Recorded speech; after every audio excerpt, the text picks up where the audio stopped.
پچھلی سال جب دبئی گیا تو میں یہ سمجھتا ہوں کہ وہ ایک درویش انسان دوست مہمان نواز ختم ہے، یہ بات ان پہ ختم ہے۔ میرے پاس الفاظ نہیں، صرف دو باتیں ہیں، چونکہ میں ان کے ساتھ ہر وقت جب بھی ہم محفل میں بیٹھتے تھے، جہاں کھانا کھاتے تھے، تو ہم دو چار محفل میں وہ شعر پڑھ لیا کرتے تھے۔ تو آج انہی کے لیے میں دو چار سیف ملوک کے شعر پڑھ کے ان کو الوداع کروں گا۔ ہمارے پاس تو وہ الفاظ نہیں ہیں کہ بھائی صابر کے لیے وہ ادا کر سکیں، تو کہتے ہیں کہ نہ کر بندیا میری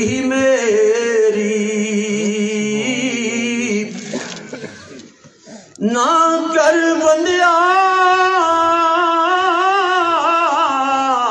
میری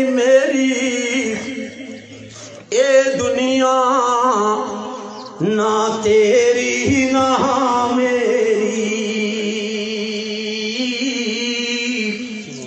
اے چار دناں داوے میلا ہو یارو تے پھر مٹی دی ڈیری۔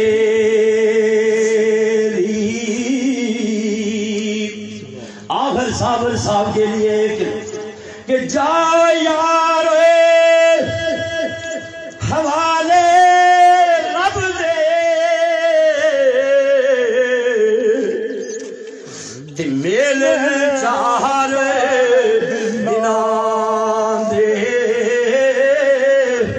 وہی اس دن عید مبارک ہو سی، وہ جس دن پھر ملیں گے۔ آج علی سو جلدی فضا میرے بھائی، آج پتھر والے میرے بھائی، آج ریڑ بن والے میرے بھائی صابر، تجھے الوداع کہہ رہے ہیں،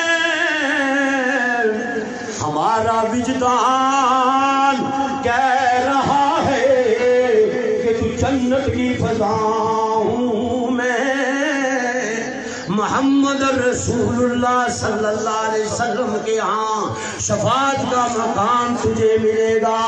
ہم گواہی دیتے ہیں کہ تو انسانیت کا محسن تھا، ہم گواہی دیتے ہیں کہ تو انسانیت کا سر رکھنے والا تھا۔